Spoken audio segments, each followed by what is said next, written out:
about this sunshine. Speak about this sunshine. Speak about this sunshine.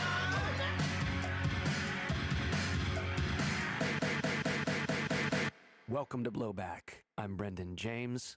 I'm Noah Colwyn. And this is Season 5, Episode 1, The Wolves Are Closing In. Hello, everyone. We are back again for another season, a very exciting one for us and hopefully for all of you out there listening. As always, we want to say thank you to everyone who tuned in last season and listeners new and old tuning in this time around. And as always, this first episode will be free for everybody.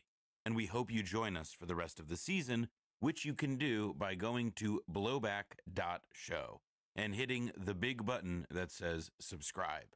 You'll also get 10 more bonus episodes, an ad-free back catalog, and other treats that we'll discuss at the end of this episode. Now, what are we up to this time?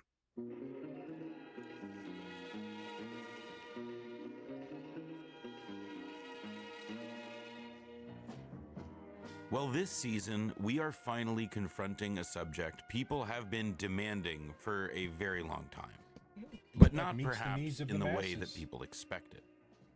It's the story of how a small, neutral country at the height of the Cold War got fed to the meat grinder as a matter of political expediency. It is the story of Cambodia. All of that begins, of course, with the Vietnam War. Perhaps the most infamous example of American hubris in the 20th century. And we have avoided going for Vietnam in the past because, quite frankly, there is no shortage of movies, books, documentaries, and I'm sure podcasts which cover that story. But what we call the Vietnam War was not just a war in Vietnam. It was, in fact, a constellation of conflicts. A chain reaction that shot through Southeast Asia, China, Thailand, Laos, and especially Cambodia. It's the chain reaction that we're interested in this season, which resulted in several wars after the one that we all know. What happened in Cambodia? First, some shadowy special forces operations, then secret bombing raids, then a coup, and then a full-blown invasion, all led to a takeover by a gang now synonymous with the phrase killing fields, the Khmer Rouge.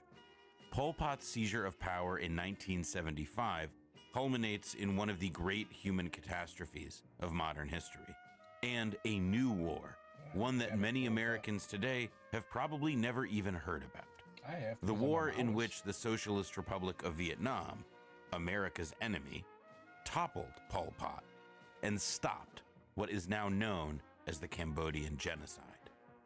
And behind the scenes, you may just be surprised to find out who ends up working with whom. This will be a story about Cambodia, but it is also about Vietnam, not only during the American War, but in its exhilarating and troubled aftermath. It's about China and its rivalry with the Soviet Union. It's about the crack-up of communism in Asia, the less popular counterpart to the collapse of the Eastern Bloc and the Soviet Union. We'll spend time with the titanic figure of Ho Chi Minh, the manic yet cunning President Richard Nixon, the cryptic and fanatical Pol Pot, the insatiable Dr. Henry Kissinger, the judicious Chinese Premier Zhou Enlai, and perhaps the most enigmatic character that we've ever featured on this program, the Cambodian Prince Norodom Sihanouk. But most important was the fact that we had the opportunity to have talks with Chairman Mao, with Prime Minister Zhou Enlai, with the Foreign Minister and other people in the government. With Chairman Mao, with the Prime Minister, and with others with whom we have met, our talks have been characterized by frankness, by honesty, by determination, and above all, by mutual respect. This season is also a tale about an historic shift in what is, nowadays, perhaps America's most important relationship. China. In the 2020s, at the time of this recording, the United States pursues an aggressive policy against a rising China, accusing it of everything from imperial ambition to genocide to infiltrating the tender minds of Americans through TikTok. Despite a symbiotic trading relationship, U.S. government agencies and think tanks propagandize against China, and, most significantly, a network of American military bases surrounds the People's Republic. Beijing, by comparison, has opted to spread its influence largely through business dealings, such as the Belt and Road Initiative, a self-proclaimed socialist state outwheeling and outdealing the capitalist West. And by the way, the largest Belt and Road project to date is a major expressway in Cambodia. But in this season, we'll see a period of time when the US and China would meet in an embrace, thanks to the canny calculations of Richard Nixon and Henry Kissinger, who today remain officially celebrated in China. In fact, in his later years, Henry Kissinger urged the US to do business with, rather than attack, China's Belt and Road. However at odds the US and China are now, back in the 1970s and 80s, there was a moment in which the interests of Washington and Beijing came together. And it came at the expense of what some called Red Brotherhood in Asia. This season is also a kind of sequel to our second series about the Cuban Revolution, the Bay of Pigs, and the Missile Crisis. In his book, The Yankee Cowboy War, the American writer Carl Oglesby sketches two distinct camps in the American ruling class: the Yankees and the Cowboys. The Yankees are, generally, the liberal-minded, pro-NATO, Eastern establishment types, believers in a strong Europe, supportive of containment over confrontation, and only as pro-war as the markets dictate. The Cowboys, on the other hand, are the tycoons, the hyper-nationalists, the frontier types, who want that American frontier to keep expanding into Latin America, into China, into Vietnam. Yankee, Oglesby writes, is the Council on Foreign Relations, Kennedy, and, at a certain point, the Dulles brothers and the doctrine of massive retaliation. Cowboy is Lyndon Johnson and Nixon, the city slicker, Howard Hunt, and the Bay of Pigs team, end quote. This season, with the Cuban fiasco in the rearview mirror, we'll see the Yankee-Cowboy palace struggle continue, spilling out of Washington, out of the Western Hemisphere, and into Southeast Asia, where an even bloodier and more fateful war spreads across the region, not at the ends of communist bayonets, but American bombs. Cambodia in particular was, in many different ways, and for many different parties, a kind of human sacrifice. As one senior American general put it, when the wolves are closing in, you throw them something off and let them chew it.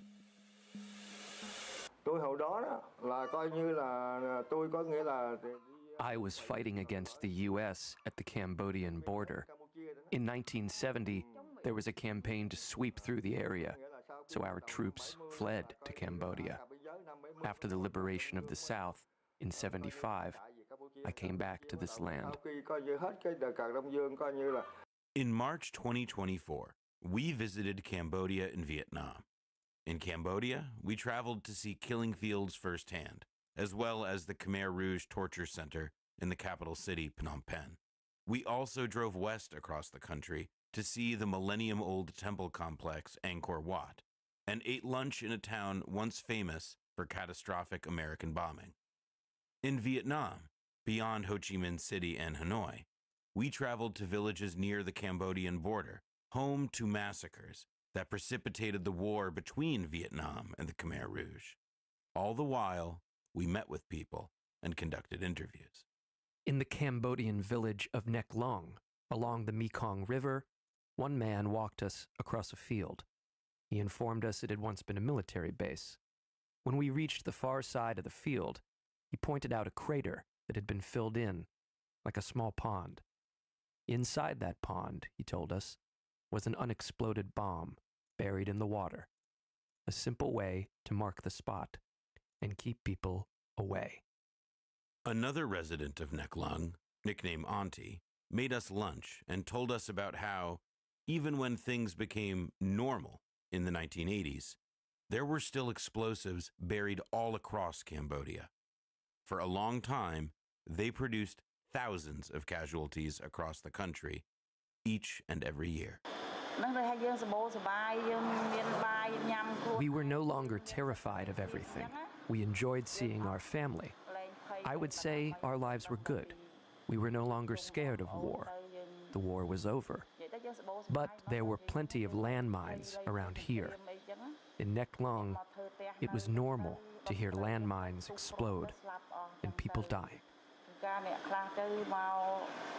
We spoke to people about war, wars against the French, wars against the Americans, and the lesser-known war between Vietnam and what villagers in that country called the Pol Pots.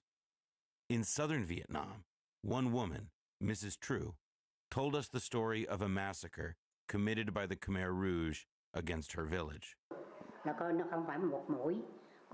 At midnight, the Khmer Rouge slaughtered everyone. They told the villagers that they should leave, and they would die if they stayed home. But actually, they led the villagers into the forest and massacred them. We spoke to people about the years under Pol Pot. At the grounds of Tuol Sleng, the torture center of the Khmer Rouge, we interviewed some of the handful of survivors of the prison, including one man who was liberated from it as a young boy by Vietnamese forces. The place was chaotic. It was crowded. The guards ran around the area. The guards shouted at each other over and over to bring all the prisoners outside because the Vietnamese soldiers and the Khmer People's National Liberation Front brought the fight into Tuol Sleng. And we spoke about the aftermath as a new Cambodia has struggled to be born. One Cambodian man in his 50s, also from the town of Neklung, and a mechanic at an ice factory, spoke to us about the country's contemporary problems. In the past, one person could make money and they could raise the whole family. These days, the economy's been bad, so 10 people need to work to support a family. As I'm here reading Grader, finding an implicit argument against this complex of patriarchy, capitalism, He's a liar. imperialism, The demon and other is a forms liar. of hierarchy. He will like to confuse us. I'm But he getting will really also fucking tired of other mix so-called lies leftists with the truth. jacketing me with Ted Kaczynski. To attack us. Sounds like they really haven't read Ted Kaczynski. The attack is If you read psychological, Damien. him, And like, powerful. dude is pretty. He's In the basically opening a pseudo-fascist. pages of Like, William Peter he Blatty's classic novel, is really The not all Exorcist, that fond of published in non-white people for once, so 1971, yeah. within the first Fuck 'em. year of the U.S. invasion of Never mind the whole Cambodia, there is an individualist, epigraph about the nature of evil. crash out complex. One that passage from all the of his Bible, followers another have. from an FBI mafia Real leftists do wiretap, not and a striking not quotation admire, look up from to, one or Dr. Tom Dooley, promote the a ideas Catholic physician of who, the in the late reactionary 1950s Ted and early Kaczynski. 60s, became Not in Delaware. America's poster We don't boy do things for like that. humanitarian missions in Southeast Asia. Before reading on about Father Karras and the demon Pazuzu, Blatty prepped readers with Dr. Dooley's account of Asian communism. Lack of imagination. There's no is other definitely a explanation major for problem some of the left. things Everybody the wants to try to communists repeat did. the same old fucked up There were the shit. 7 little boys Yeah, and their but on the teacher. other hand, They like, were praying the Our Father when correct soldiers came ideas upon come through them. practice. One and soldier whipped the out his left bayonet and and sliced off West, the teacher's tongue. really doesn't have all that The much other took social practice. chopsticks That's why and they're drove so them into the ears of the 7 little dreadfully boys. committed How do you to treat cases the like that? old style of doing things. Dooley, a Notre Dame grad People will turned Navy doctor, penned best-selling genuine, books you will about learn. his medical missions in If not, Indochina then you will and the continue to clear make the moral same old case mistakes for and U.S. you will aid. A burn Gallup yourself poll out. from the early Hate to see 60s it happen, ranked Dooley but- third on its list of the 10 men most admired by Americans, behind President Dwight D. Eisenhower and the Pope, reported the LA Times.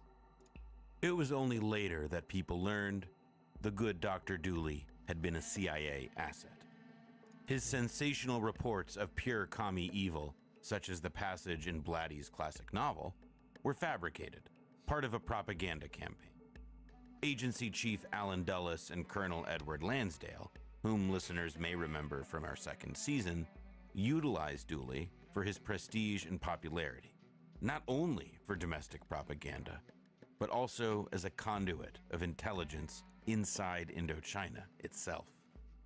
This strategy of smuggling agency work through religious philanthropy arguably began in the Korean War. It only grew in Vietnam and soon spread to Cambodia.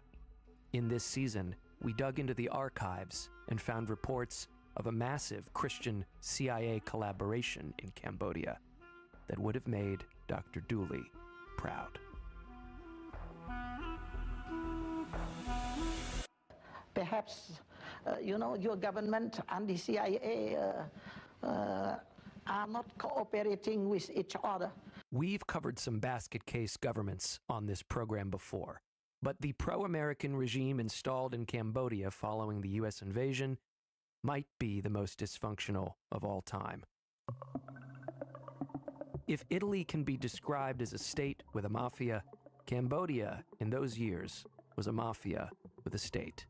Officers would pilfer freely from the tranches of cash sent from Uncle Sam, sending fake invoices and even running the old mob scam of no-show jobs, salaries for fictional commanders and soldiers that ended up lining the pockets of the clever devils making the claims.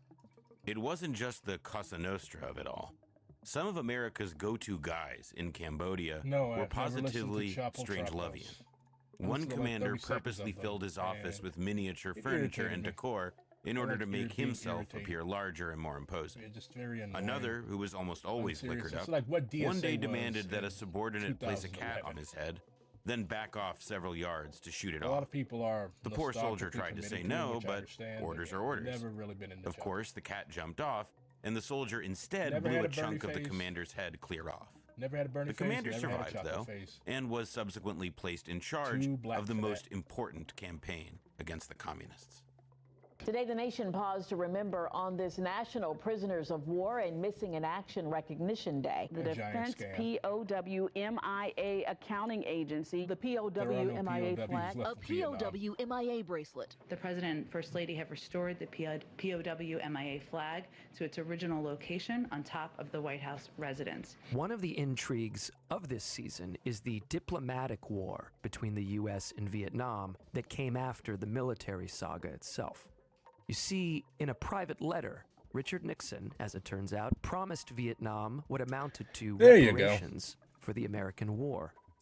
That money, which amounted to an entire year's worth of GDP for the struggling Vietnamese government, became one of the biggest priorities for Hanoi in normalizing relations with the U.S. But by the time the war was over, Nixon, who had made the offer, was out, and no one in the American government wanted to pay the bill. Many problems were suddenly invented to deny Vietnam this money, and perhaps no other trick in the bag worked as well as the invention of a cause, the POW-MIA cause. The term MIA, or missing in action, had itself been invented by the Nixon administration in an effort to demonize the Vietnamese and stoke the hopes of American military families. The White House took an old category, that of soldiers killed in action, body unrecovered, and gave it a very different name, missing in action, or POW, prisoner of war. This meant that American soldiers who were all dead were now, in the minds of people at home in America, hostages, waiting to be found and rescued from the dastardly clutches of the duplicitous Vietnamese communists. Free the hot sausages. Fact, writes historian Rick Perlstein, the wars in Indochina saw fewer American prisoners taken than any previous war. No matter, on came the POW-MIA flags, pins, t-shirts, and lobby campaigns, which, despite their cause having been debunked by the U.S. Congress itself, all live on to this day. Yeah, I do definitely see a lot of the mass line in Zoran's campaign. A headline from an op-ed in the New York Times. He's obviously like August not 17th, a Maoist or anything, but quote, he's definitely read Settlers. I'll give him that. Brutal, yes. Of course, Settlers doesn't necessarily talk about the mass line, but yeah. Any The Pol really Pot? winning left-wing political Vietnam campaign is going is the to real find threat itself to applying the Cambodia. mass line anyways. Many Americans may not know that there was another war in Vietnam after the U.S. one, and yet another only shortly after that. Many may not know that it was a communist army that drove out the ultimate communist boogeyman, Pol Pot, and his Khmer Rouge. We will see this season how these things happened and why. But perhaps the most shocking isolated fact of the story That's is a that lot when of the dead Vietnamese trees. did put an end to the Khmer Rouge, they suffered international condemnation and sanctions led by the United States of America. Did you guys know that the Not Khmer only Rouge that, occupied but Cambodia's this international UN campaign seat for came like the just entire as a 80s? famine loomed in Cambodia, Yeah. and the West And actively yes, that was blocked through Yankee meddling. humanitarian and food aid from entering the country. President Jimmy Carter soon invoked the word Listening we to now BRG, listening associate to with blowback. Cambodia's history, Don't you just love the genocide. internet? But not toward the Khmer Rouge. He instead threw the charge at the Vietnamese, who had invaded to kick out Pol Pot. And at the United Nations, it was the Vietnamese, the Soviet Union, Rest in and power, the Eastern Pol Pot. Bloc You would have who loved One fought to Direction. unseat the Khmer Rouge from Cambodia's official spot at the table. People think I'm The unhinged. U.S. made sure Somebody this called did me not unhinged happen. earlier.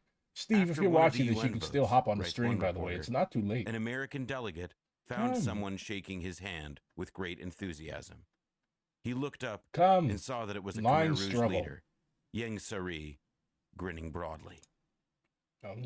They publicly voted for the Khmer Rouge to keep their seat at the UN because they considered the Vietnamese occupation worse than Come on, what Steve, the hop on Khmer the Rouge stream. did. Ain't nobody Now, gonna jump you, nowadays, buddy. It's appalling, and it was very hard to get people to understand how awful that was.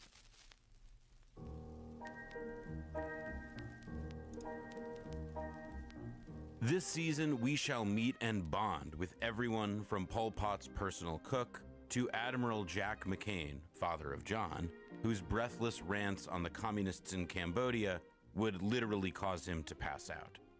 But there are certain figures Dude was who will committed to the bit. form what we can call the main cast of our story. Monsignor, I've been watching your political style. You have a very popular style of speaking. Is it something you've learned from somebody, or is it something that is yours? As you can see, you know, we are one family, and they are always close to me. You make a lot of jokes. Yes, yes, because here we like jokes, you know. Otherwise, we are not Cambodian.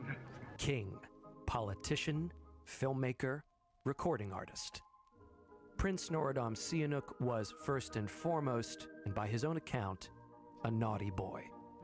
Cambodia's head of state for most of the 20th century, albeit sometimes in exile or just on vacation. He was literally beaten switches to death, if I sides in this recall season correctly, so by many his own times, cadres. You may need to No, pause the show. allowed to die from some He disease. was originally Would have installed been better if to he had the been beaten throne to by death, Vichy though. France He deserved as it. a young man who loved ice cream and going to the movies. Pol Pot was a But a liberal few dude. years later, his natural cunning and charisma were on display as he wrapped up a deal with France to get Cambodia's independence and eliminate all his rival power bases.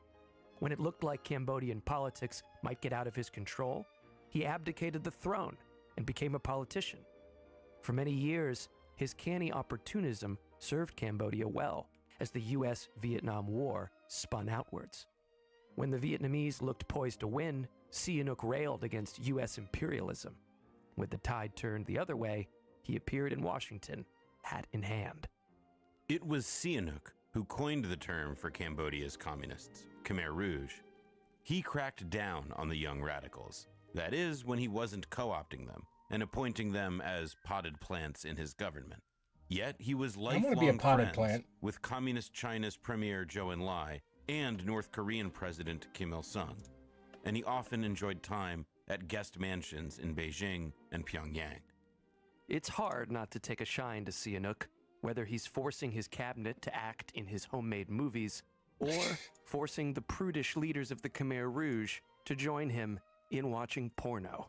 Oh my But most God. of all, I am enraptured by a clip of Prince Sihanouk in which, with his vocal cadence, he presages the viral rant of Australian politician Bob Katter.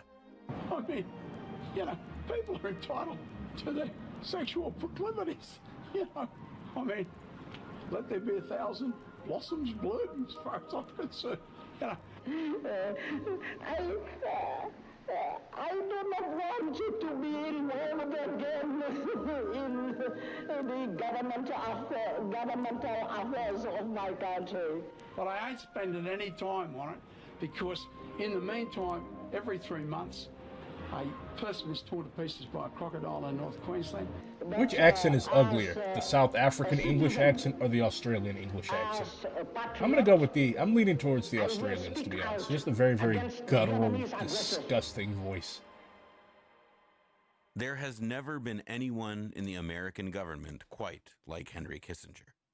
Looking back, as hopefully you wrote there never will be another one like Henry Kissinger. What differently? Stop being polluted. A German Jew who fled the Nazis for America as a teenager, Kissinger made the jump from Harvard professor to national security advisor under President Richard Nixon, quickly fashioning himself into a celebrity diplomat with a celebrity dating life. Kissinger wasn't just Nixon's right-hand man on foreign affairs. He was a kind of spiritual partner. When it came to the Nixon White House, almost no one had a good reputation with the press and the Washington elite, except for Henry. And Kissinger used his power publicly and especially privately to remake American foreign policy in an age of crises. He could be cunning and ruthless, disposing of small countries like paper meant for the trash. He could also be gutsy and visionary, steering the most powerful country on earth into, quite literally, a new world order. We shall see all these qualities on full display as he and Nixon prolong the Vietnam War and bring in Cambodia. A friend of mine has a theory that the Aussie accent, that because the original colonizers were all alcoholics, so kids just adopted a drunk accent for their main method of speech. This government, the government that It you tracks. served, I would not be surprised. other Western governments bear some responsibility for Pol Pot coming to power and having the opportunity. Well, you know, this is the year of apologies. Yes. And of self-flagellation. America's man in Cambodia was the right-wing general Lon Nol. A devout Buddhist and a Khmer supremacist, he told everyone to call him just like Black Papa. Proud Black as Papa. he was of his dark skin, that to him proved he was a racially pure Khmer. At first, Lon Nol was an imposing figure, a blunt instrument that Sihanouk allowed into his government to beat back left-wing opposition. During one of Sihanouk's crackdowns, a Communist Party secretary came home one day only to be snatched up by the secret police. Journalist Philip Short reports that they took him directly to Lon Nol's own home, where he was tortured, killed, and buried on a piece of wasteland. One French advisor to Sihanouk called Lon Nol a fascist scarecrow. Lon Nol joined up with a bitter prince, a rival of Sihanouk's, to execute a coup and institute a religious, traditional, and pro-American Khmer Republic. But there were some problems. For one, his virulent anti-Vietnamese racism kicked off pogroms, mass deportations, and mass executions of Cambodia's ethnic Vietnamese population, a human catastrophe and not very helpful to the Americans' plans for their new strongman to play nice with their other strongmen in South Vietnam. Also, Lon Nol's military was a disaster. The aforementioned corruption was made worse by negative morale among a scared mass of soldiers who, taking religious cues from their leader, sucked Buddhist icons as they marched up against the black-clad Khmer Rouge fighters, whom they began to believe were cannabis-fueled demons from hell. Then there was the fact that, beyond his demented worldview, by the end, Lon Nol was simply not well. Kissinger's National Security Council had obtained a psychiatrist's assessment. It found that their man in Phnom Penh was suffering neurological decline thanks to a stroke, which could spiral at any moment.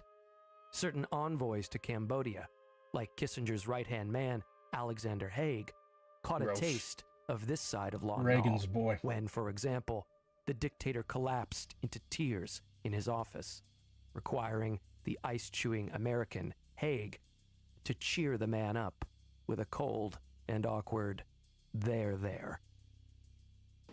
Well, I know there are those who totally would disagree with this. Imagine, this is my emotional support America. Boy, if I could just be a millionaire, that would be the most wonderful thing. If I could just not have to work every day, if I could just be out fishing or hunting or playing golf or traveling, that'd be the most wonderful life in the world. They don't know life.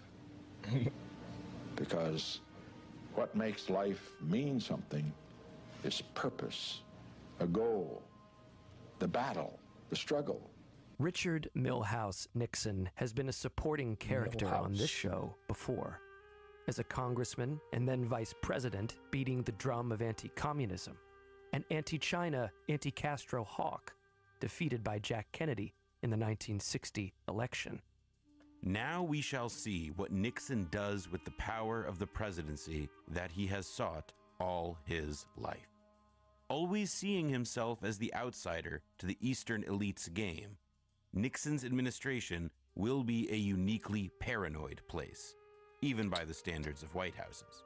And this president had much to be paranoid about. With Kissinger as his enforcer, Nixon began remapping American power around the world, almost entirely in secret, cutting out the State Department and other pencil pushers at every turn. In Pakistan, the president backed up the dictator Yahya Khan in his bloody campaign against Bangladesh.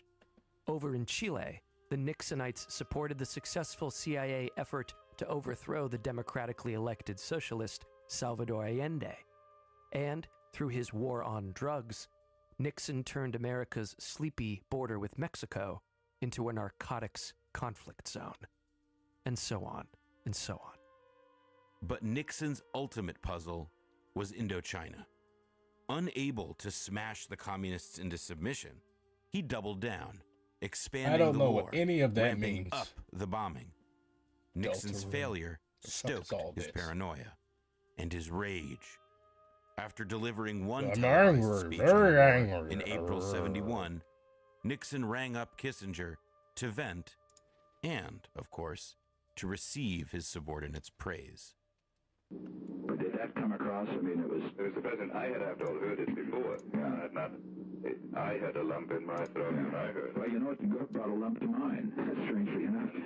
I always did. When I saw that little kid, I almost broke up, in the room that day, and I'll never forget. I watched it with Haig and Lord, and they... What did they think? Absolutely moved and overwhelmed. They said this was tremendous. Well, it's a goddamn good little speech, actually. Well, deep down, they all know you're right. Imagine seeking emotional support from Henry fucking Kissinger. They're a bunch of goddamn cowards, and they know it's a publicity seekers. Okay. I mean, there isn't. Well, I'll tell you this, though, Henry. Like Henry, I wouldn't trust Henry Kissinger to fucking dog sit, but here you are trusting this man with your deepest, darkest secrets. Well, Schultz is fine, but he's in another league. I'm in the mood for some Civ. Old Civ. Screw them, and I mean, they can do their jobs, but no more, nothing more. And as far as the cabinet, except for Connolly, the hell with them. I mean, that's all there's to it. Well, just a bitter, nasty-ass fucking guy. If it doesn't work, I don't care. I mean, right now, if it doesn't work, then let me say, though, I'm going to find out soon, and then I'm going to turn right so goddamn hard it'll make your head swim. We'll bomb those bastards right off the earth. I really mean it. Got some good, and I think you agree, don't you? Some good streams coming up for you all with guests. That'll never do. But the man that history knows as Pol Pot. This Saturday, I'm going to be talking with comrades from Red Rifle Collective. Very interesting. Sunday, I'm going to be talking with the comrade Sarah from DSA's Reform and Revolution Caucus. If you watched yesterday, his biographer, David Chandler. Comrade AJ is also a member of said caucus. Very interesting. They actually used to be Socialist Alternative, if I recall correctly. And next Wednesday, all of these are going to be at 8 o'clock p.m. Central Standard Time, by the way. Oh, Central Daylight Time, but next Wednesday, I'm going to be talking with two NPC candidates from DSA's Red Star Caucus. So, I think you all will enjoy. In 1949, he scored a scholarship to Paris, and a few years later, returned to his country and immersed himself in clandestine left-wing politics. By the late 60s, Saar and his friends fled into the jungles of Cambodia with the resistance, the Maquis. In those jungles, Sarr adopted the moniker Pol Pot, which, according to Chandler, was a common name in rural Cambodia, but with no independent meaning. Even his cipher was a cipher. I'm going to go smoke. We will see him rise to the top of the put in Khmer chat who Rouge you all want me to play and as. smile through criticism We've from got his Americans, communist we've allies. got Alexander We'll see him of and his Macedonia, we've comrades got cut their Nubians, nation we've off got from the Gauls, we've rest got of the world Vietnamese, in an almost baffling Byzantines, attempt French, to create a renaissance Egyptians, for Khmer the civilization. Ptolemies, we've got And Persians, we we've will got see them drop their Phoenicians, jackets English. for safari Those suits of you and who are familiar with khakis, Civ, you guys know. taking help you can from their play as, so. one-time enemies in America Me to somebody. destroy I will their be right back. one-time allies in Vietnam, all the while smiling, quiet and polite smiles.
French cruiser fire on the town as colonial extremists decide to teach the Vietnamese a lesson. We'll begin this story by going back to tell a brief history of Indochina. How the action Come on, begins tell me who I should play with the as. advent of French colonialism in the 19th Why am I letting y'all century. pick anyways? Y'all From suck. there, we'll trace the rise of Cambodian and Vietnamese nationalism and resistance to French rule, up to the all-important Geneva Conference in 1954. It was there that Vietnam was divided into Communist North and the U.S.-supported South, while Prince Sihanouk snagged Cambodia its independence. But rather than commence a peace, Geneva was a prelude to more war, specifically the Second Indochina War, which Americans call the Vietnam War, and which picks up in the 1960s. Now, the first couple episodes you'll probably find are Vietnam heavy. And that's because at first, it's where the action is, the catalyst for our chain reaction.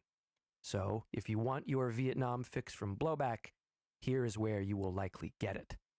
But the focus will soon shift to the little country next door, which everyone thought would stay neutral. If somebody knows In an attempt to destroy supposed communist strongholds and supply lines, Nixon had Henry Kissinger arrange the secret bombing of Cambodia, which soon escalated to a full-blown invasion.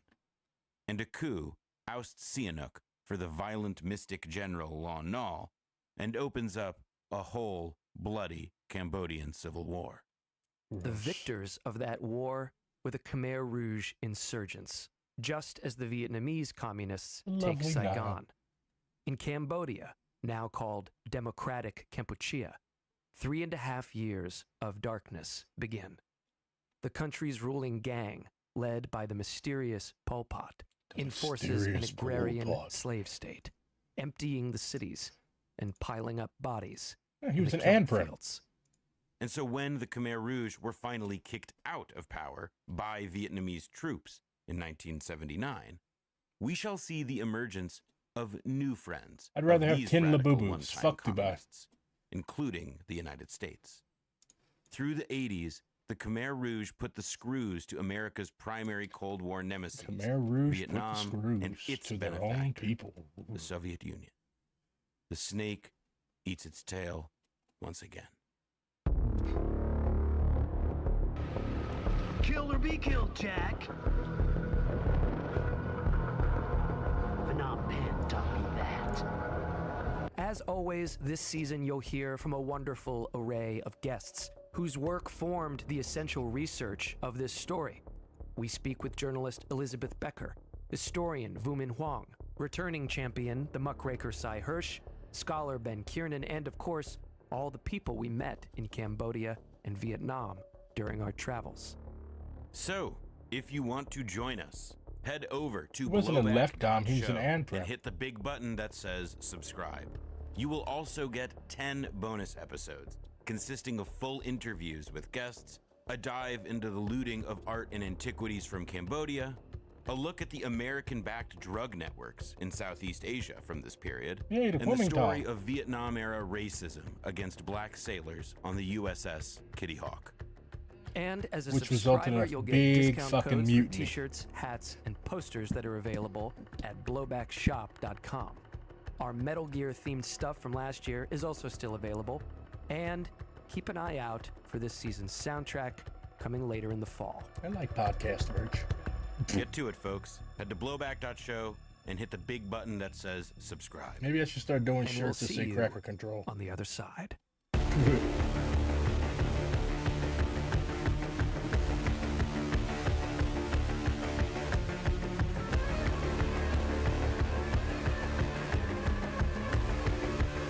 Be Nubia without archery.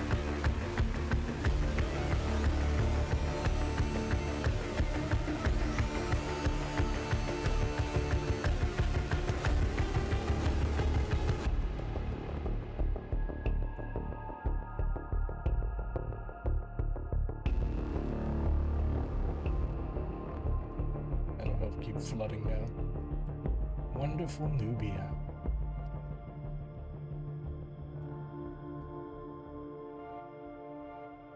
Your friend has very, very good taste in games.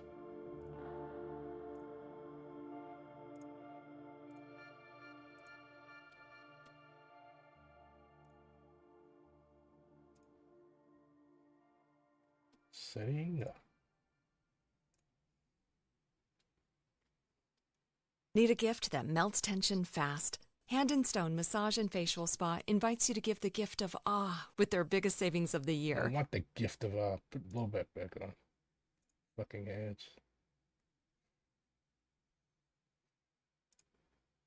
There's a resolution going around the UN Security Council tonight, written by non-aligned countries and calling for all foreign forces to leave Cambodia. The resolution does not name Vietnam, but that's what it means.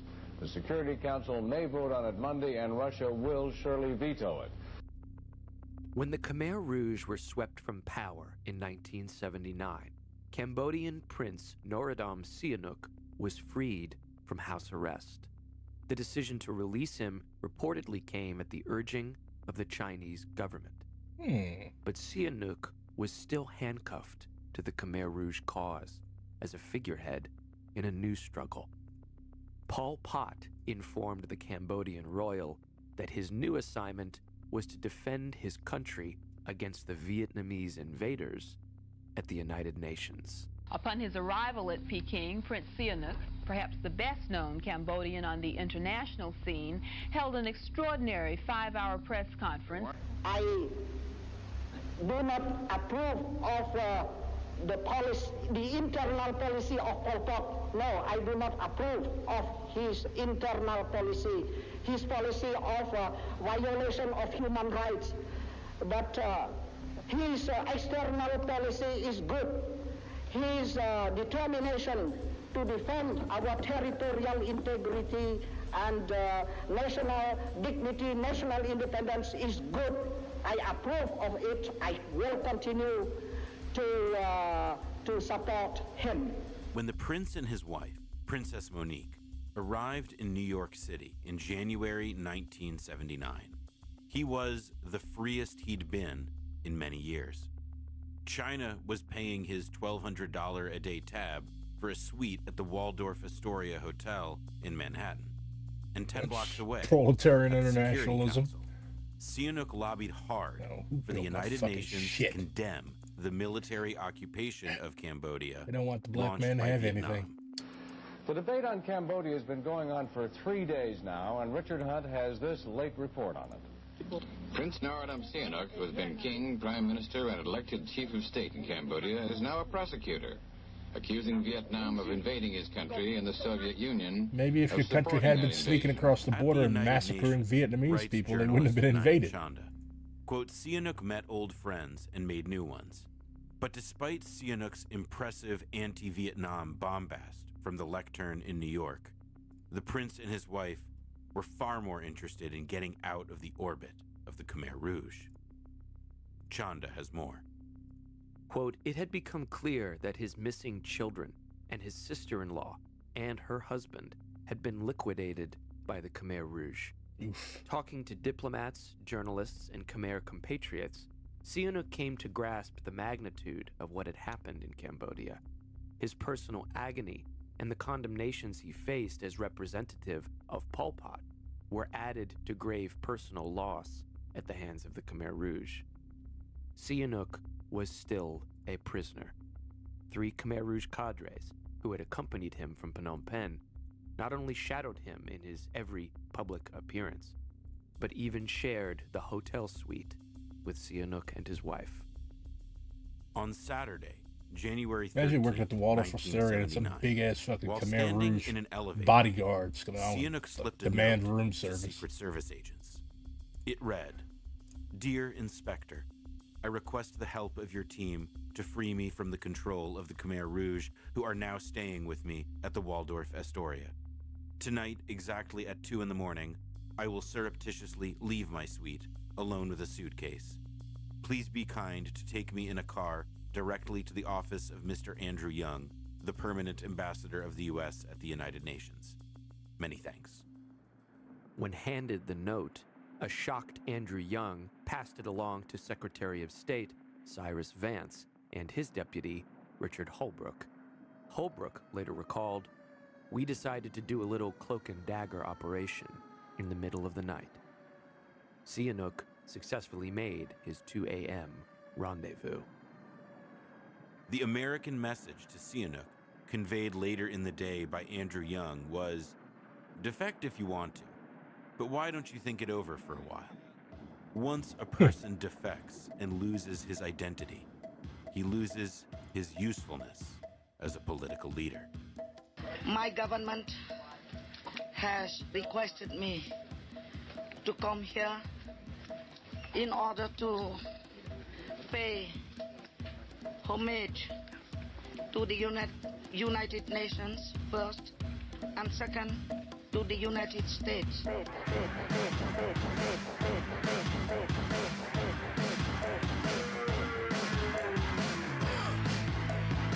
about this sunshine. Speak about this sunshine. Speak about this sunshine.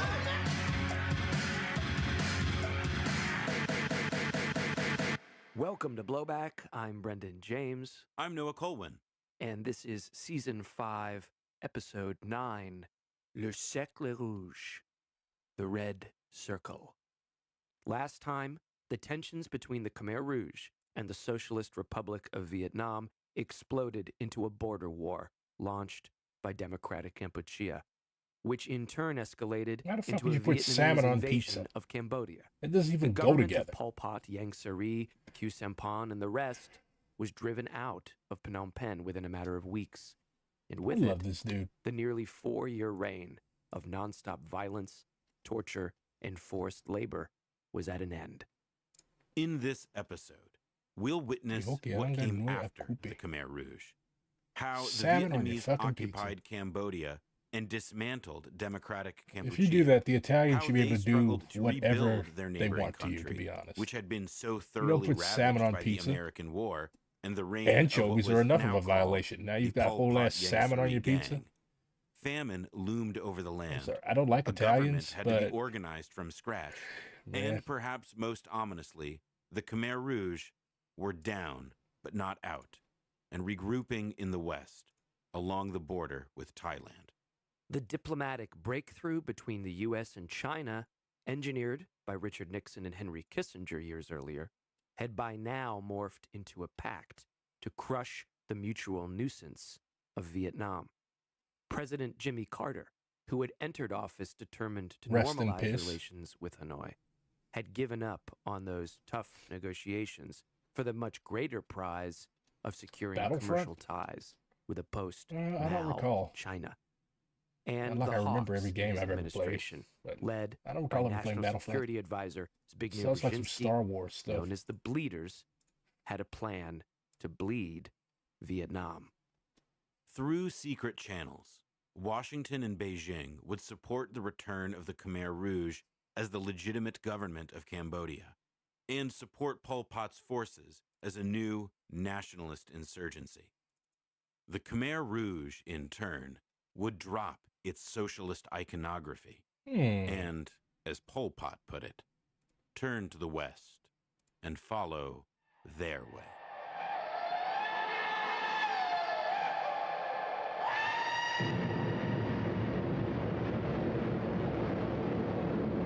Doesn't sound like Pol Pot was ever a communist. I am not liked by the Pol Pot team. I am very hated.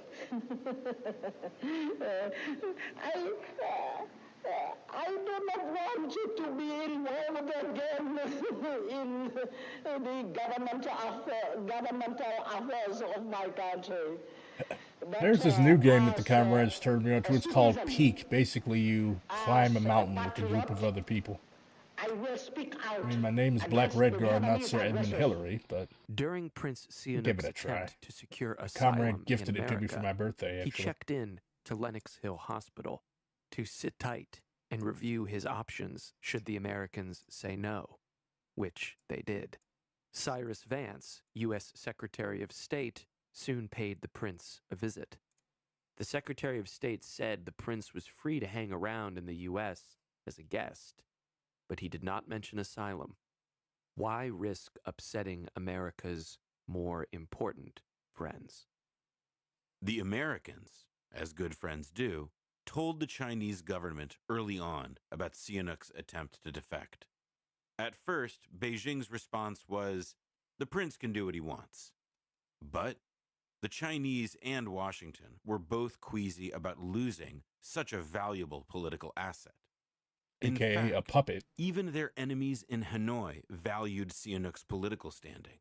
The Vietnamese had sent him an offer to return to Phnom Penh as the head of their new allied government. So, China's Deng Xiaoping, the pro-Western, anti-Vietnamese Okay, Swedes, you're leader getting now a little coming too to close. power, No horses for squeezed in a Polacks. meeting with Sihanouk, who was brought down to You Washington know Poland actually has with a wild secret horses? confab. Yeah. Though Deng was alarmed by Sihanouk's open criticism of the Khmer Rouge, No, he admitted to no the horses prince for white that, people. quote, we Chinese must give him to the confess Maori that dude we do not first. appreciate some aspects of Pol Pot's policy. Pol Pot was Elon He Musk. is Because they do have very, too very tough, similar facial features. Deng told Sihanouk that he Why should are come you back attacking to my Beijing. scout? You prick? Sihanouk there wouldn't be under the control of the Khmer Rouge.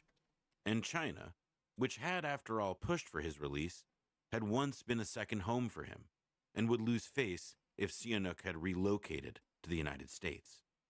And, writes Chanda, Deng also promised to use his good offices to urge the Khmer Rouge to search for Sihanouk's missing children, grandchildren, and relatives.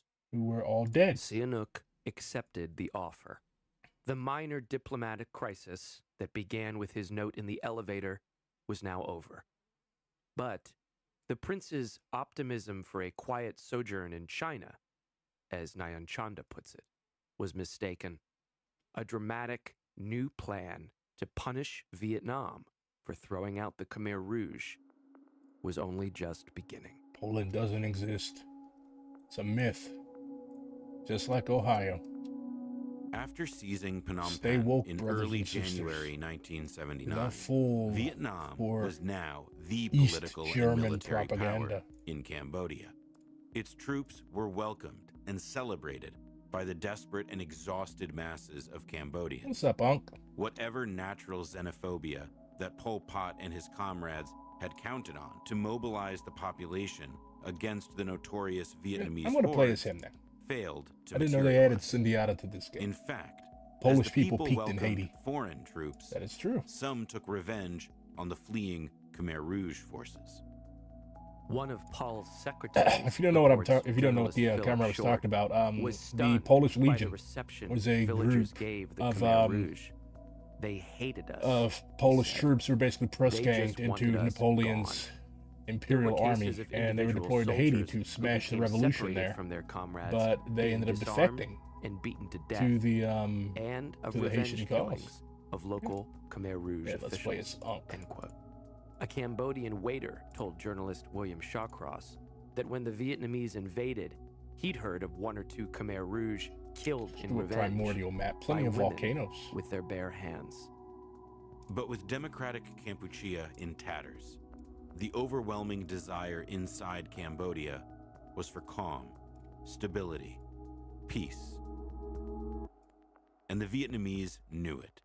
Declaring a new People's Republic of Kampuchea, they began breaking apart the systems that had been put in place by the Khmer Rouge. Do not and forget the began Salvation setting Front. up a new government. At its head would be Hung Samrin, a Joaquin defector Murrieta, I of don't know who that democratic is. Kampuchea from the eastern zone who had fled to Vietnam Educate in me, comrade. 1978, where he had helped organize an opposition front against the Khmer Rouge. Hung would serve as Hanoi's man in Phnom Penh for the next several years. Washington's immediate reaction to the toppling of the Khmer Rouge was to condemn Vietnam and mobilize a global campaign against Hanoi.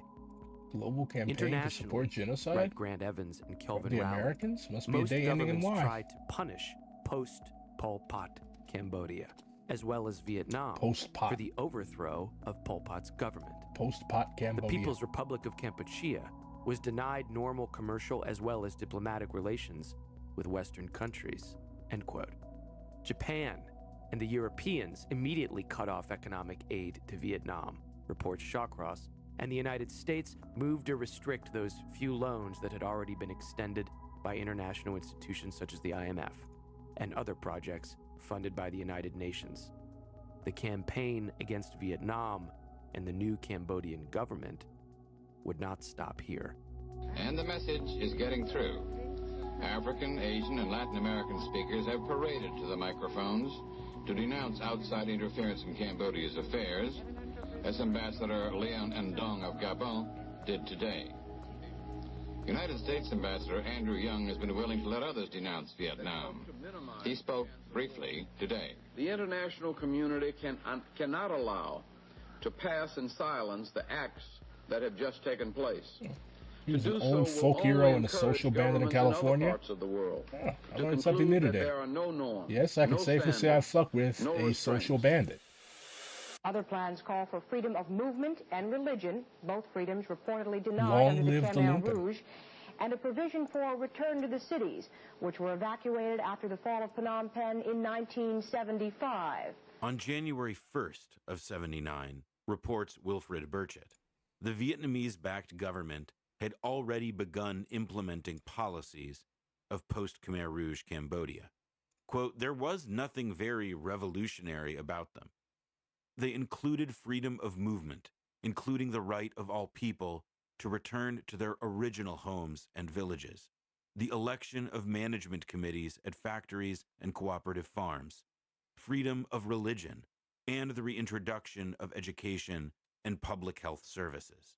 An amnesty was pronounced for officials and troops of the Khmer Rouge regime who gave themselves up. They too were free to return to their home villages. End quote. William Shawcross, on the other end of the ideological spectrum from Burchett, agrees. Quote, for the overwhelming majority of the Cambodian people, the invasion meant freedom. In the weeks that followed, the roads of Cambodia were filled with hundreds of thousands of people crossing and crisscrossing the country.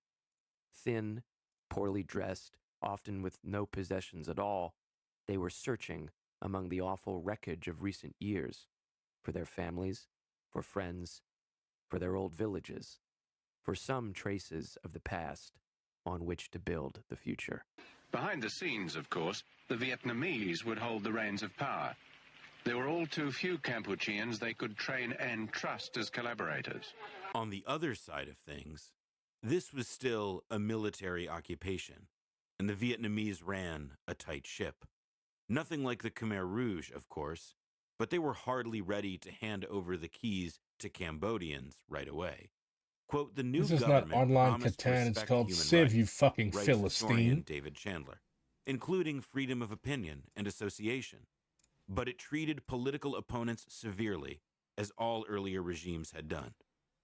No elections were held until 1981, and even those were not contested by opposing parties. The order of the day was economic, social, and political recovery. But there were massive obstacles. That is a very fascinating Villages story. and towns were ravaged from the latest war. The I learned roads were something new today. dilapidated. There were almost no functioning vehicles left. The country had one ambulance to its name. One ambulance. There were shortages of drugs and medicine.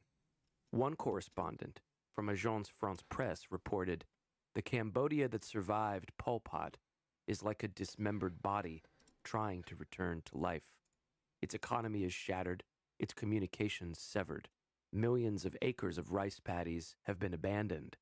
In Phnom Penh itself, there is no drinking water, no post or telephone, no transport, no registry office, no money, no markets. The city is so silent that bird song has a sinister ring to it. End quote. Most ominously, there was the threat of famine. The country had been whittled to a thread over the past 4 years, and food was truly scarce, especially with an occupying army to feed. In Cambodia, the main crop of rice, the nation's key crop, is planted in May, during the wet season. That rice gets harvested in the wintertime, when seeds for a smaller but still important crop are planted for early spring. After the Vietnamese invasion, with thousands, if not millions, resettling and relocating all over the country, this harvest was ignored. What's more, in large swaths of the country, reports Elizabeth Becker, quote, many Cambodians, celebrating the Vietnameses' expulsion of the Khmer Rouge, broke into granaries left behind by the Khmer Rouge and put on feasts. Within a month, the new authorities warned that the quantity of rice available for the people is negligible, write Evans and Rowley. Quote, by July, they were warning of an impending famine in Cambodia and calling for urgent international aid. American officials attacked this statement as, quote, alarmist. UN and Red Cross officials went to investigate the situation and were appalled by what they found. Hookworm, anemia, outbreaks of bubonic plague. Quote, still more ominous, very little of the following season's crop had been planted. Vast numbers of people were still roaming the countryside rather than settling down to productive activity, and there were few tools and livestock, end quote. By winter, thousands of tons of food, not to mention medicines and the technicians needed to administer them, were flowing into the country from the Soviet bloc countries. It was a different story for Washington, write Evans and Rowley. Although U.S. officials in Bangkok pointed to the gravity of the situation, their superiors in Washington were initially opposed to any Western effort to aid Cambodia at all. The USA had by now launched a campaign to persuade the Western countries to, quote-unquote, punish Vietnam by cutting off aid. A major aid project to Cambodia under Vietnamese occupation amounted to breaking the siege. Officials in Washington tried to discount reports from Thailand that food shortages in Cambodia were reaching crisis proportions. End quote. Journalist Elizabeth Becker spoke to us about the U.S. campaign to turn the screws on Cambodia and therefore Hanoi. So this country has barely survived famine, deprivation, the death of a quarter of their people. And what does the West do? And their Southeast Asian neighbors, they turn their back on them. And they say, I'm sorry, we're going to be part of this whole isolation. We're going to isolate Cambodia. After the Khmer Rouge had isolated Cambodia, now the Westerners isolate Cambodia. William Shawcross, whose book Sideshow we've drawn from extensively this season, wrote a follow-up book about the years of Vietnam's occupation. By the 1980s, Shawcross himself had taken on an anti-communist outlook and laid much of the blame of the famine on Hanoi. He reported that the Vietnamese and their men in Phnom Penh attempted to hide or obscure the crisis and actively prevented the West from getting any aid inside. Quote, the most important factor was that neither the Vietnamese government nor its client in Phnom Penh was urgently or effectively seeking massive food aid for Cambodia in the spring of '79, end quote. Evans and Rowley dispute this, pointing out that the new government warned in February that, quote, the quantity of rice available for the people was negligible. By July, they continue, Hanoi was warning of an impending famine in Cambodia and calling for urgent international aid, which Shawcross does admit. Judging by the first formal letter to the Red Cross from Vietnam in September, the Cambodian leaders and their Vietnamese allies were chiefly concerned about the West's ulterior motives inside the country, specifically seeking to deny support for the Khmer Rouge areas. In any case, international relief agencies did end up in the middle of the sniping between the Western governments and Phnom Penh, which, in the fall, granted approval for large-scale relief operations in Cambodia. But the Americans had won the tug of war. Aid would flow to Khmer Rouge insurgents as well. Now, President Jimmy Carter announced a $70 million aid program to Cambodia to prevent, quote, a tragedy of almost genocidal proportions. He used the word again in November when he accused the People's Republic of Cambodia of genocide. The Western press, especially the press in America, got the message and began calling out what they saw as the heirs of Nazi concentration camps, not the Khmer Rouge, but the Vietnamese. But from Hong Kong, ABC News' bureau chief threw some cold water on this stuff. No competent observer, they reported, has concluded that the bottlenecks are the result of conscious Vietnamese or Cambodian policy. Instead, they say, the delays are caused by a complex bureaucracy, inexperienced and inefficient administrators, lack of transport, and primitive communication, end quote. Oh, the Scots In are the fighting end, the Incas. Wright Evans and Rowley, I even wonder the why. U.S. ambassador to Thailand admitted that there was no evidence that the Vietnamese or Phnom Penh authorities were blocking the distribution of aid. Using back-of-the-napkin math, Shawcross calculates that the aid to Cambodia was disproportionately spent on the Thai border and the areas under Khmer Rouge control, which, as we'll see, was still the recognized government thanks to a Sino-American campaign at the UN. An average of $1,124 per head was spent on refugees inside Thailand, $439 a head on those who came to the border area, and $48 a head on those who stayed inside Cambodia. Add Rowley and Evans, quote, such a lopsided pattern of spending clearly served to draw people out of Cambodia to the border, into the orbit of the Khmer Rouge and their co-opposition, end quote. Meanwhile, the Soviet Union, East Germany, and other socialist countries sent all aid directly to Cambodia's capital. Cuba, in particular, sent its highly esteemed medical personnel in a much-needed effort to rebuild the healthcare system. So I was there off and on during this time. Nobody could understand the world's response. Nobody could. The big deal was to be able to get to Cuba, to get some studies in. They were learning Spanish instead of French. Every time I went back, it was a slightly better, but you could see the horror. It was almost like they were living. It was temporary. You had a total sense of temporary. There wasn't enough food. There wasn't enough medicine.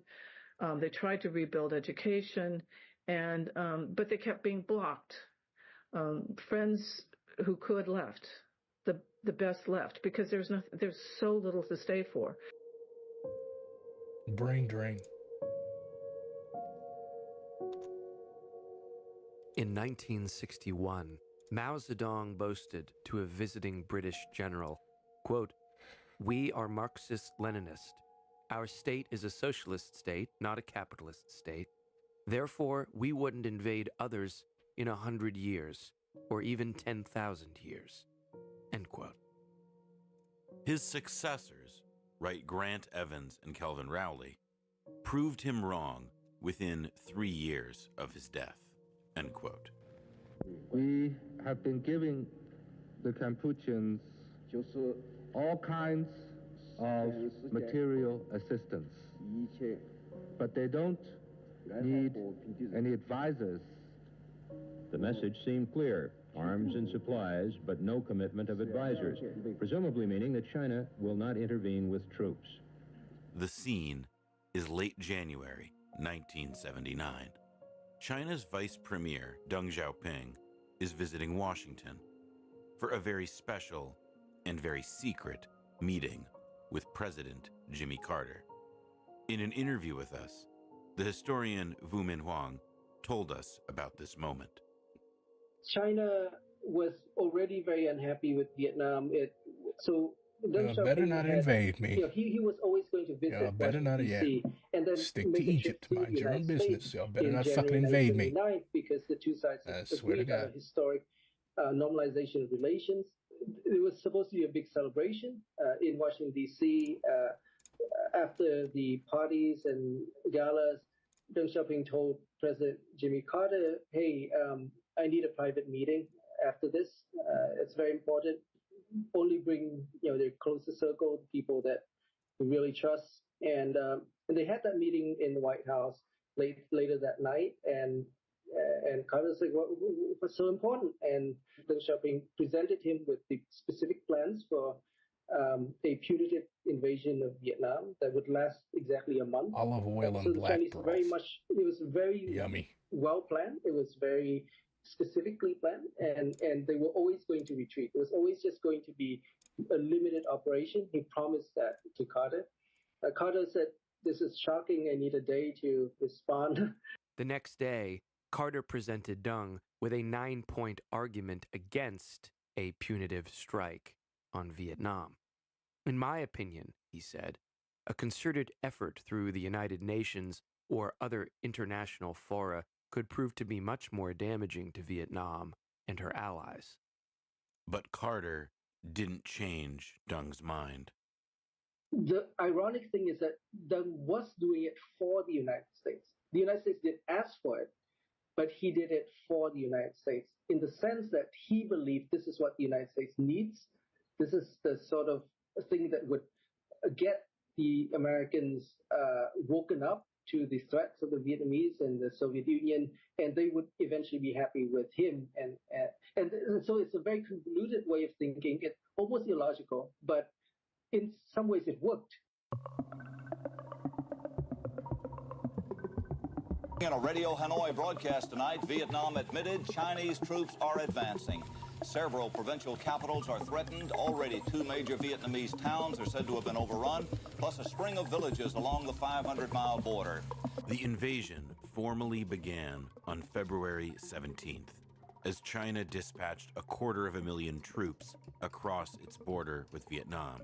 Jesus. Over the next 2 weeks, they penetrated Vietnam to a depth of about 15 miles. They penetrated Vietnam indeed. By the time the Still last Chinese soldier withdrew a month later, the Vietnamese had lost 10,000 dead.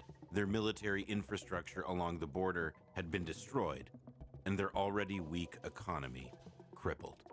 End quote. Clearly, China was retaliating for its Cambodia defeat a month earlier.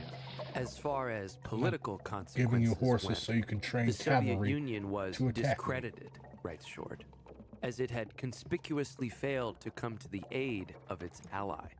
And in China, quote, the unsatisfactory performance of the Chinese army, which suffered 20,000 dead and wounded, enabled Deng Xiaoping to remove hundreds of leftist officers and to undertake the first fundamental reform of military policy since the 1940s.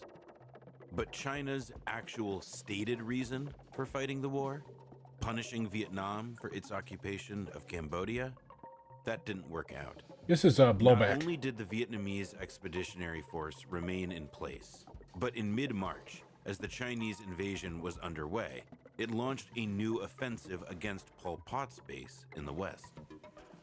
The attack on Vietnam was a Chinese show of power against Hanoi, and by extension, Moscow.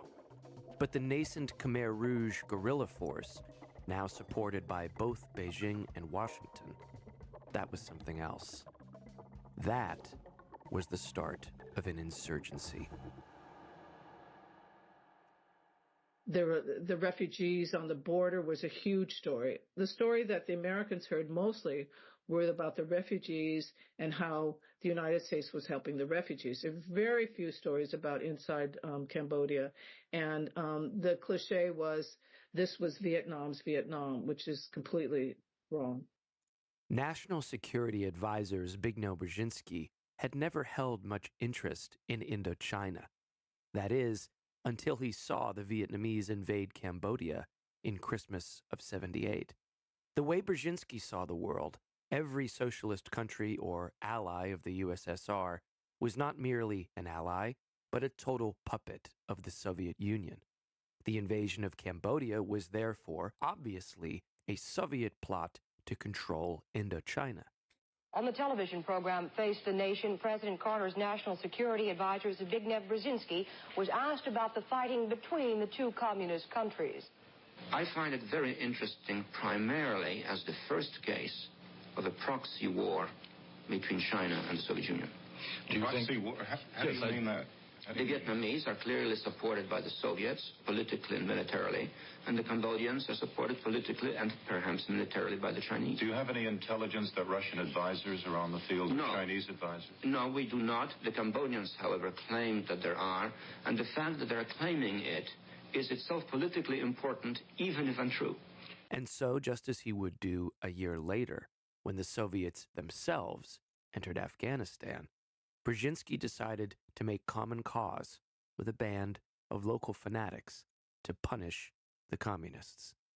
In Afghanistan, as listeners will remember, it would be the Mujahideen. In Cambodia, it would be, who else? The Khmer Rouge.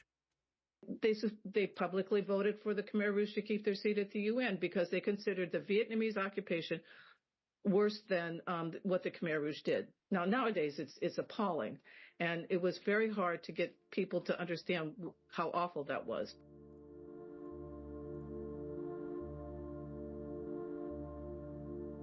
Since the invasion, Pol Pot, Ieng Sary, and Khieu Samphan had slipped into bases in the west of Cambodia, along the border with Thailand, at times crossing over into Thailand proper, guests of the U.S. allied government. Many of their lieutenants remained in Cambodia in, quote, small isolated groups, hiding in the jungle, without contact among themselves and with no means of communicating with their leaders, writes Short. Now, with the Khmer Rouge leadership intact and regrouped, Brzezinski's plan, the bleeder's prerogative, could blossom. I encouraged the Chinese to support Pol Pot, Brzezinski later told Elizabeth Becker. I encouraged the Thai to help Democratic Kampuchea, Pol Pot's government.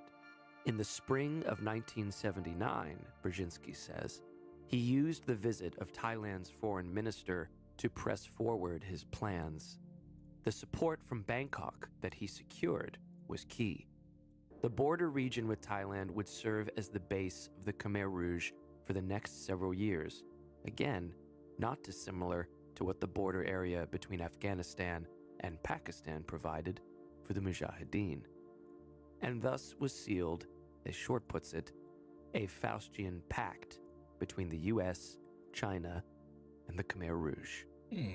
This policy, much like Brzezinski's pact with the Mujahideen in Afghanistan, survived his administration and lasted for over a decade. Take it straight from Alexander Haig, the general who had once been Henry Kissinger's right hand and who was made President Ronald Reagan's first Secretary of State in 1981. Haig writes in his memoir that, quote, we took the difficult decision to continue to support the Khmer Rouge resistance movement as a means of opposing the Vietnamese military presence in Kampuchea. And it was with considerable anguish that we agreed to support, even for overriding political strategic reasons, this charnel figure, end quote. In a sense, everything had formed a complete circle since, back in 1975, Henry Kissinger had told Thailand's foreign minister that the U.S. would be open to working with the Khmer Rouge. Quote, you should tell the Cambodians that we will be friends with them, he said. They are murderous thugs, but we won't let that stand in our way.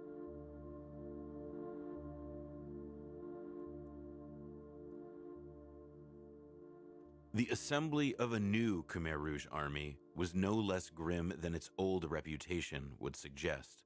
They built their forces out of the people trapped in the western areas under their control. One could see these soldiers emerge from the forests as, quote, walking skeletons, having survived on leaves and roots. Dysentery, malaria, and edema were rampant. The civilian population under Khmer Rouge control, especially new people, to use the Khmer Rouge parlance, accompanying them against their will, they suffered even more. Tens of thousands starved. Quote, awful spindly creatures with no flesh and with wide vacant eyes, writes Shawcross, stumbled out of the forests and the mountains into which the Khmer Rouge had corralled them. Only the movement's leaders and their senior aides ate well. Those who remained civilians in the new Khmer Rouge areas fared no better. A team from UNICEF, the United Nations Children's Fund, took a secret trip into these zones on the Thai border. What they saw of human misery surpassed even what their colleagues had seen in and around Phnom Penh, writes Shawcross. Quote, in this one area alone, there were about 10,000 people. They were mostly women, but with them were about 2,000 men and 2,000 children, in whom life barely flickered. Some were undoubtedly families of Khmer Rouge soldiers. Others had been dragged by the Khmer Rouge into the mountains after the Vietnamese invasion. Almost all were suffering from a virulent strain of cerebral malaria, and all were terribly malnourished. Oh, damn. Last year, the Vietnamese overthrew the Khmer Rouge, and what was left retreated to the mountains of northwest Cambodia. The secret camps can be reached only on foot, the command post constantly on the run. Throughout the 1980s, the Khmer Rouge operated once more as a guerrilla army. Its forces launched attacks on Vietnamese and Cambodian military units, and also carried out massacres of civilian populations, including, yet again, specific attacks on ethnic Vietnamese in the country.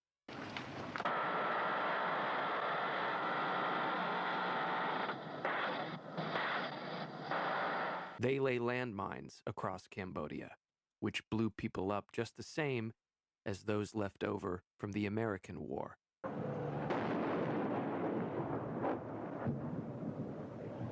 Every now and again, the Vietnamese forces would land a blow against the Khmer Rouge insurgents and their fellow nationalist coalition partners.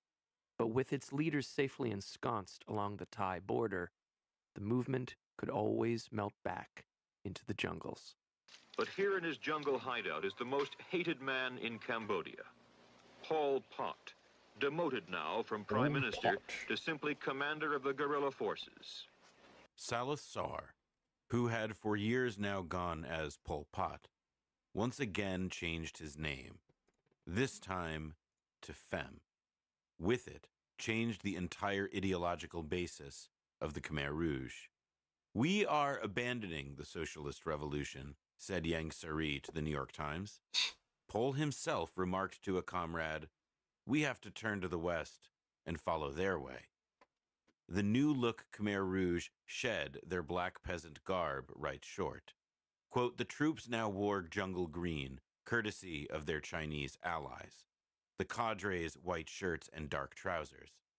Pol did the same, until he discovered the attractions of safari suits, which were made custom for him in Bangkok.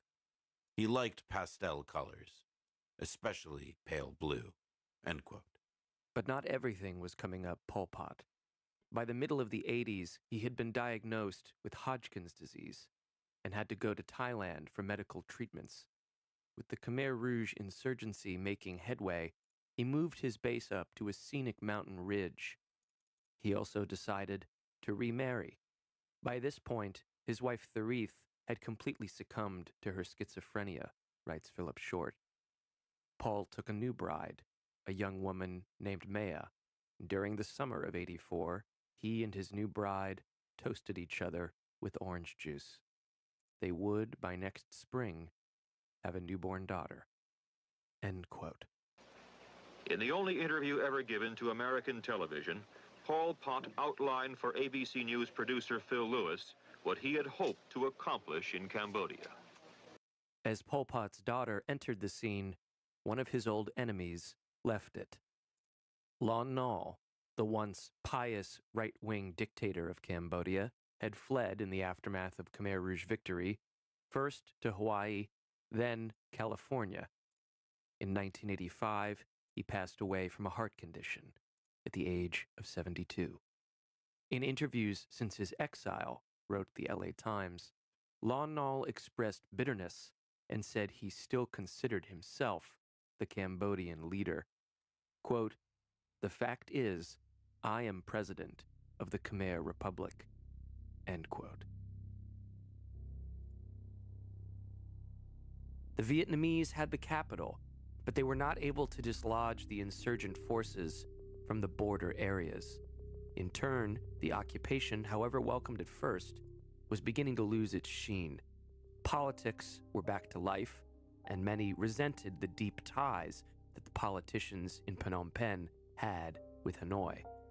This drove some in unsympathetic villages, despite everything over the past 4 years, to make a break for the Khmer Rouge-controlled areas and sign up against the new government.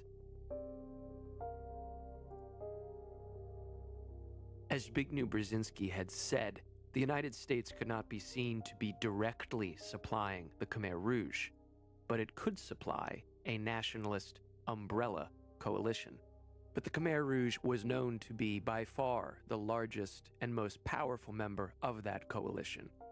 And as it happens, American aid did reach the Khmer Rouge directly. Journalist Joel Brinkley reports, quote, "Over time, charges made the rounds that some of the American aid, $215 million so far, was finding its way to the Khmer Rouge. Congress demanded an investigation.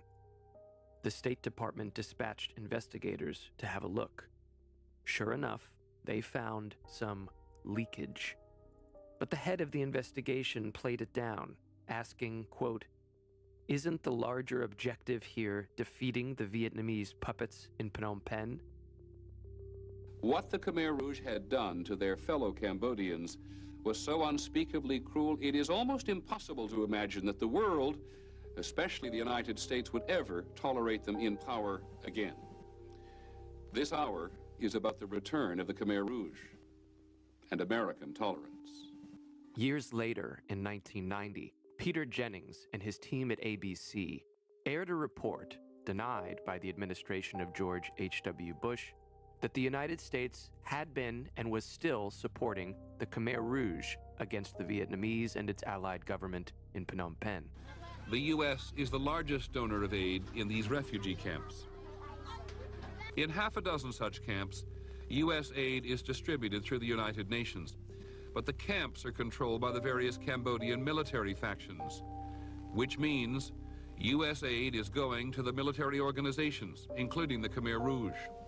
In his report, Peter Jennings questions Assistant Secretary of State for George H.W. Bush, Richard Solomon, about America's relationship with Pol Pot and the Khmer Rouge guerrillas. Why, in your view, is this working group covert in the first place? Why is it not open? Well, here I think the question has been answered. We don't get off into details.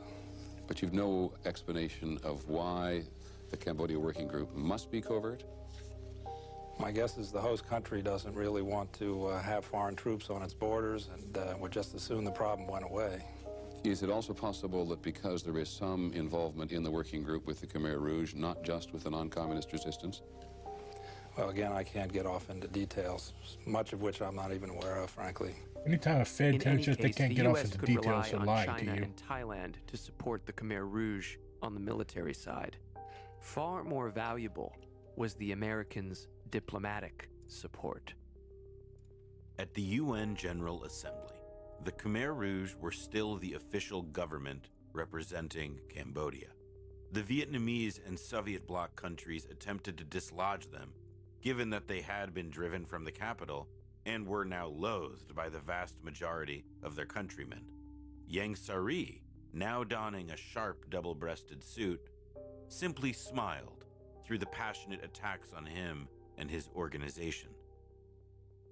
The bulk of Democratic Kampuchea's diplomatic support at the UN and elsewhere, writes Philip Short, came I'm from listening to a capitalist podcast. countries, Of course it's not synchronized. notably the United States and its allies, while the supply lines which kept the Khmer Rouge alive passed through pro-Western Thailand. Most of the It's called communist blowback, world, and I highly except recommend it. China, was You will hostile learn a to lot. the Khmer Rouge cause. Beijing continued to partner with its American allies in blaming everything on the Soviets. The Chinese foreign minister told the UN Secretary General that, quote, "The Vietnamese were the Cubans of Asia, but rather more dangerous," end quote. How is that an insult? Delegates from the West and their allies in Asia insisted that while they were not great fans of the Khmer Rouge, Vietnam was an aggressive state bent on controlling the region, and its puppets could not be recognized. Less than a decade after the Americans had been driven out of Indochina, they now professed shock and horror at the idea of war and occupation in Indochina. Not to mention, Shawcross writes, if the Khmer Rouge were expelled, it would serve as a precedent that could see other states, such as the state of Israel, expelled on similar grounds, which made more than a few delegates nervous for years to come. The United States threw its weight Not around innocent again little and Israel. again to preserve the Khmer Rouge credentials. After one of the votes, writes Shawcross, an American delegate, Robert Rosenstock, found someone shaking his hand with great enthusiasm. He looked up and saw that it was Yang Sari, grinning broadly.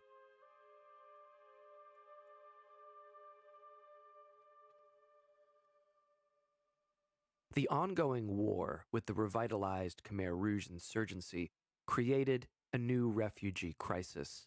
Thousands of people fleeing the violence spilled into Thailand. Bangkok's response revealed its priorities. Tens of thousands were simply pushed back across the border. Sometimes this meant sending them Some back into idiots the still think clutches they're of the Khmer communists. You Rouge. also have imbecile Sometimes Gonzaloites it simply that meant certain death. seem to In the support spring of any regime that 1979, killed large amounts nearly of people. 2,000 refugees What do you were gotta scooped do? up What do you by gotta the do? Thai military. Despite informal protests by UN officials, writes Shawcross, they were driven to the border and forcibly handed over to anti-communist Khmer Rouge soldiers, guerrillas officially supported by the United States. Quote, many of them were old people, women and children. They were marched off into the forest at gunpoint. A week later, 2 men from the group escaped and told relief officials that 200 of the refugees had already died. A few months later, the Thai military carried out an operation in which refugees were bussed into a mountain range on the border and told to march back into Cambodia. The passengers, far more of them women and children than men, were ordered to march, reported Henry Kam of the New York Times. Quote, those who stalled or wanted to turn back were threatened with being shot. Shawcross describes what happened next. Quote, the path down the mountains became steeper, the jungle thicker. Dozens, scores of people fell onto landmines. Those with possessions had to abandon them to carry their children down. One group of refugees desperately pulled whatever valuables they had left, filled 2 buckets with them, and walked back up toward the Thai soldiers, carrying a white flag. The soldiers took the buckets and then opened fire on the refugees. For days, this operation went on. Altogether, between 43,000 and 45,000 people were pushed down the cliffs. End quote. For its part, Bangkok drummed up public campaigns against the refugees. These people were, quote, conceived by U.S. policies during the 70-75 war and were delivered by Vietnam, in the words of Premier Krang Sak Chamanan. Why should they be left on our doorstep?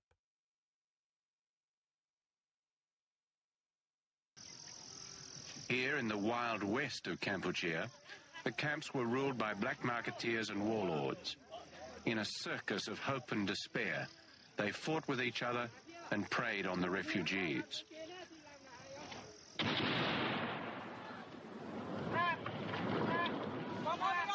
To add to the terror, there were also attacks on the camps by the Vietnamese army, the Thais, the Khmer Rouge, and rival guerrilla bands.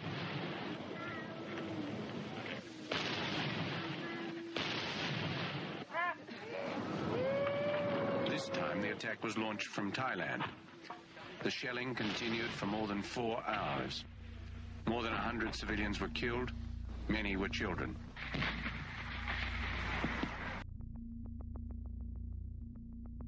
The People's Republic of Kampuchea had undeniable questions about the political basis on which this new state rested. Quote, given the undeniable fact that this new government was it's being lunchtime. installed at the point of a you all Vietnamese bayonet, writes Craig Etchison, a Saturday? co-founder of the Documentation But Center anyways, of Cambodia. what I have coming up One is of the first problems pinned facing the on my nascent Twitter. regime So I highly recommend you was tune the in for all of challenge them of and learn establishing something its besides own how political legitimacy. to waste